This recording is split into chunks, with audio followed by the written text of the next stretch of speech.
Hi everyone. Um, my whole life basically has been up to now about selflessness. And since we have been living in this Pisces age, ones who are a little bit um, introduced into astrology, is a typical energy of where in a religious point of view, selflessness is being perceived, and in a lot of other um, paths, religious or spiritual paths, selflessness is being perceived as one of the highest forms of awakening.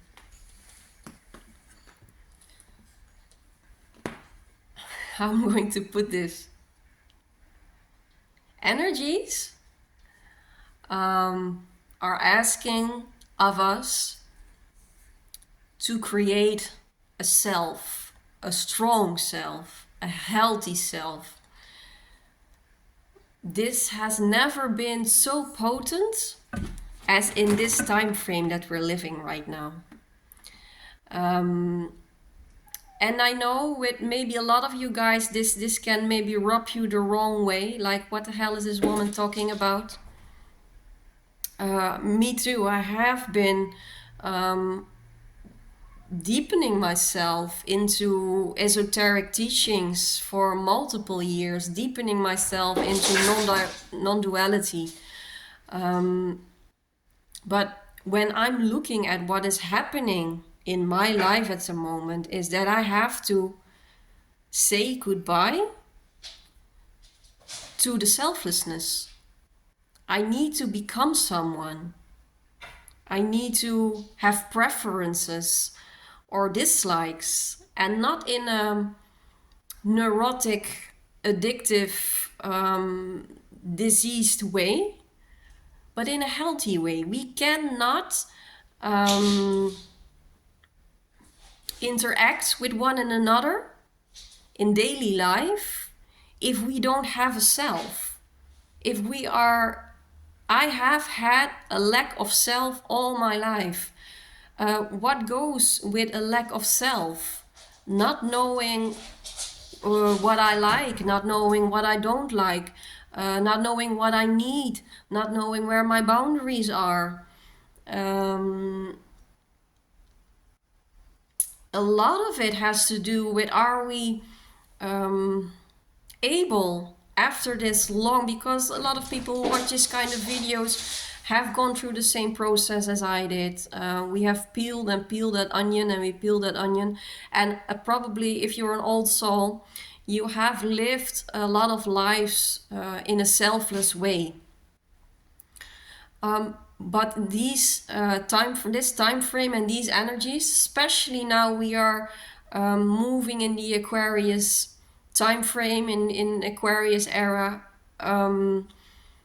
energies are really asking of us to become an individual, to take your power back, to retract everything that we have put in the outside world, and we retract it to ourselves, and then we and center ourselves and really start asking ourselves, who am I? We already know who we are on an esoteric level. We all come from God, we all come from source, we all come from essence, whatever name you like to call it. And that's the gift that we got from all the spiritual work, and that's beautiful. Nobody's ever going to take that away, because we have crystallized this presence, this source energy, this God presence in our life. I'm not saying anything bad about that, because that's the essence, and it will be the essence for me. But energies are asking of us to end a very important cycle of toxic selflessness. The kind of selflessness that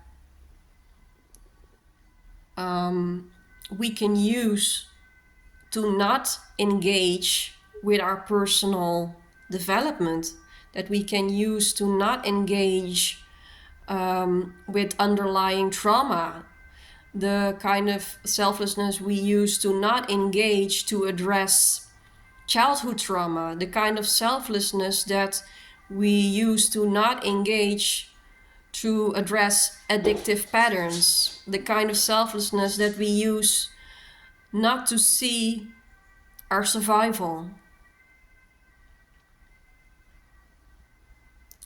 And you can tell me one person that is the embodiment of selflessness and has done that in a healthy way. Everybody needs a strong sense of self to stand firm in connection with our environment, to stand firm in connection with society, to stand firm in connection with family, with friends, with colleagues. We don't need a sense of self if we go live in an ashram. We don't need a sense of self when we are going to turn ourselves to strict Christianity. We don't need a sense of self when we choose to meditate on a mountain, never to return. And I have a very, very strong feeling. I've experienced this already in multiple lives.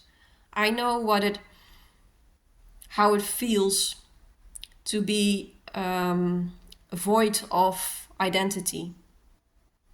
And it's beautiful. It's really beautiful. But when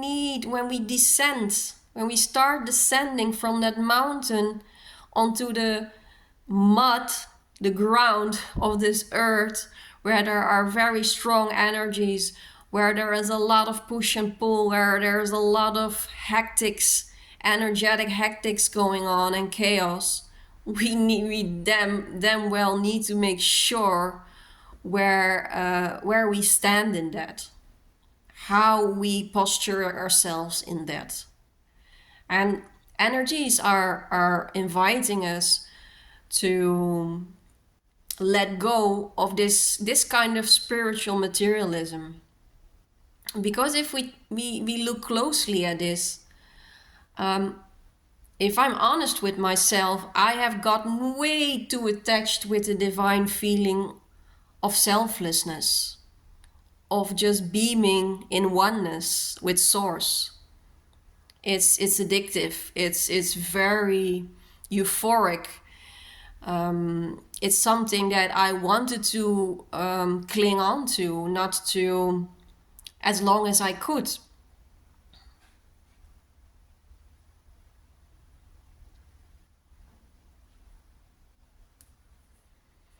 But in every spiritual present that we get, whether it's clairvoyance, whether it's being psychic, whether it's healing abilities, whether it's beaming with the source and feeling one, at one point we also need to be able to not get codependent to it, to not get addicted or attached to the things that we materialize through spiritual practice.